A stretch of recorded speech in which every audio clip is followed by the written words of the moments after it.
I had a bad shooting night for sure, but we got the dub. What does that help our team as a whole and whoever is your fave? Ty Harris just gave online critics all the ammunition they needed, and she aimed it right at herself, rather than Caitlin Clark. She didn't target Clark's followers, she targeted herself. The most shocking and completely avoidable aspect of this entire mess is that she did it completely on her own. No one made her pick up her phone. No one forced her to log onto X and attack the supporters of the most influential player the league has welcomed in decades. It was her own choice, made on a day off, even though her current season statistics stand at just 2.9 points per game on 31% shooting from the floor. Welcome back to Rim Run. Today, we are looking at how a professional player for the Indiana Fever chose to argue with fans online instead of focusing on why her nightly scoring average is stuck below 3 points. Why y'all keep telling me to log off? Because you're not being a professional. Why y'all keep telling me to log off, laughing my ass off? It's my all. Let's look closely at what this situation really means, because it goes far beyond a single athlete making a poor choice on a Tuesday. This reflects a deeper cultural issue within the league that has been developing over a long period, and Ty Harris has provided the ultimate example of it. Right now, the WNBA is experiencing an unprecedented financial boom.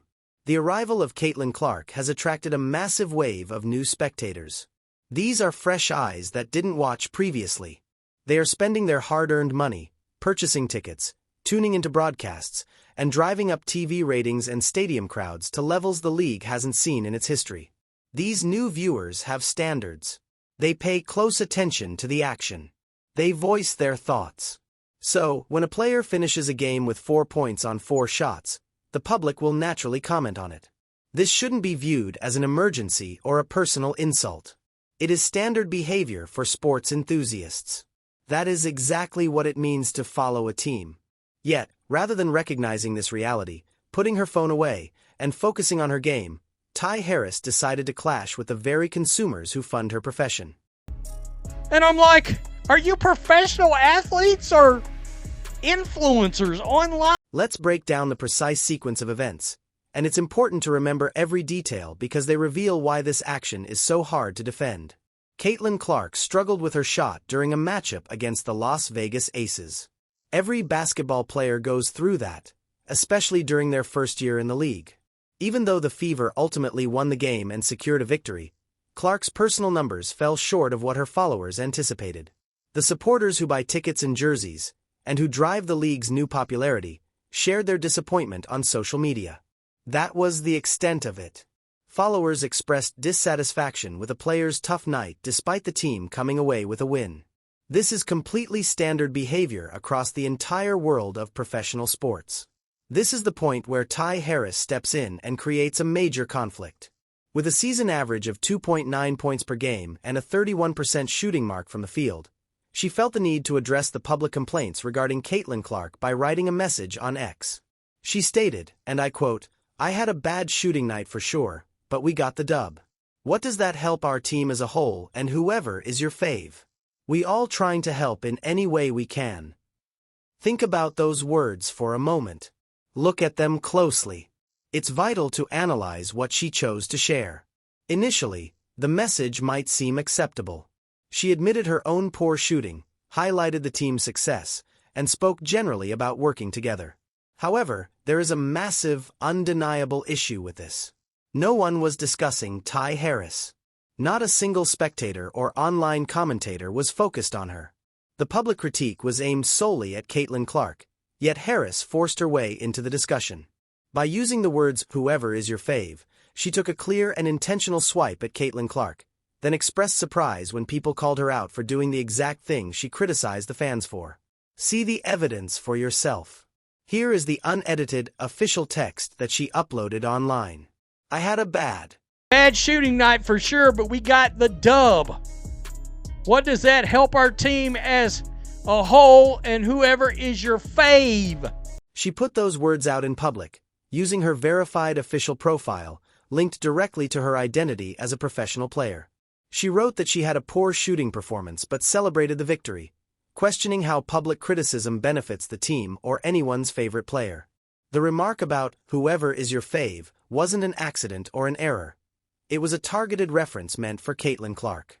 It came directly from a member of her own team on a public forum, aimed straight at Clark's audience. That is clear proof of her intent, and there is no way to reinterpret it. Let's look deeper into why this situation is incredibly damaging, beyond just the obvious mistakes. That specific phrase does two things at once. First, it proves that Ty Harris knew exactly who the internet was talking about. She was actively monitoring the online discussions and reading the comments regarding her teammates' game, using that information to write a public reply that clearly pointed at Clark without using her name. This wasn't an accidental involvement. She was paying close attention and made a conscious choice to participate. Second, and this should deeply trouble the team's management, it fractures the locker room. It separates the team into opposing sides when they need to be united.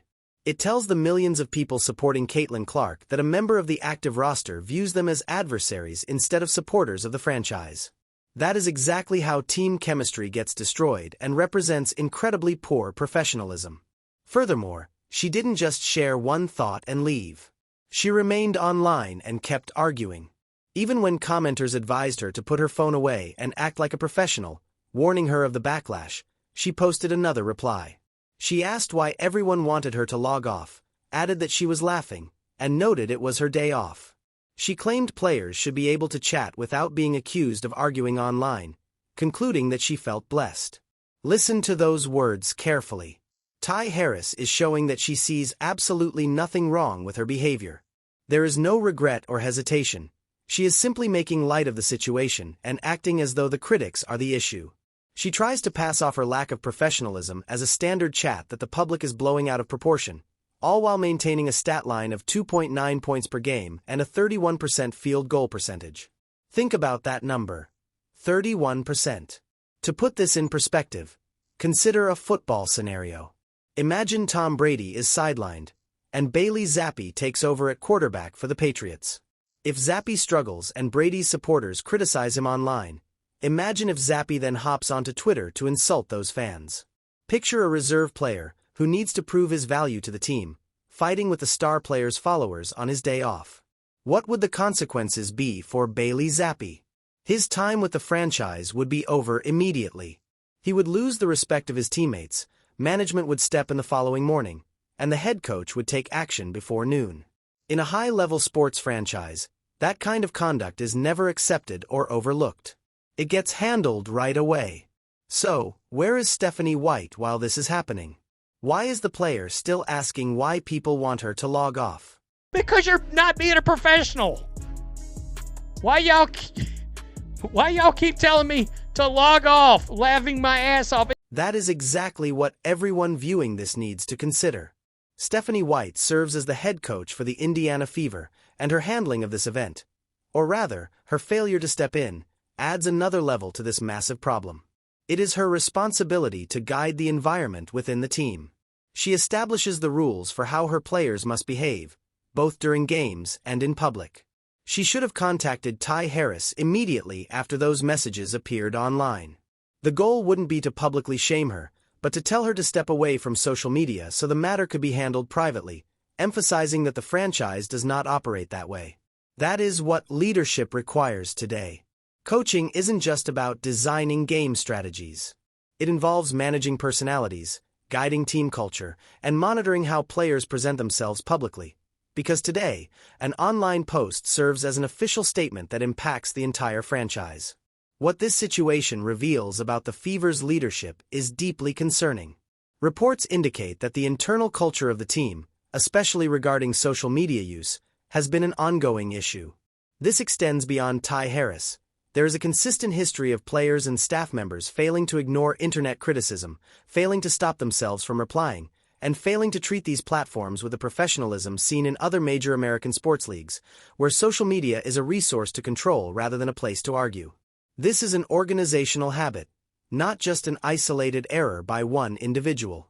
It points to a leadership gap that trickles down through the entire roster. Look at how veterans in the NFL or NBA behave. Players who have spent over 5, 6, or 7 years in professional leagues, winning championships and cementing their reputations, avoid these online distractions. They pay no attention to what people write about them on X. They avoid reading the comments. They don't spend their late nights replying to upset fans on their days off. Instead, they study game footage, train in the gym, and put in the effort required to earn their spot and salary. That is the mark of a true professional. That is the expectation. The reality that Ty Harris, who scores 2.9 points per contest and shoots 31% from the floor, spent her free time arguing in the comments section of a thread about Caitlin Clark, reveals a lot about her focus. To make matters even worse, she refused to back down. She continued the behavior, replying to numerous individuals in the comments over the course of several hours on her day off, all while maintaining her 31% shooting mark and her 2.9 scoring average. Let's look at the next piece of evidence. Here is how she responded when fans challenged her directly. Take a look.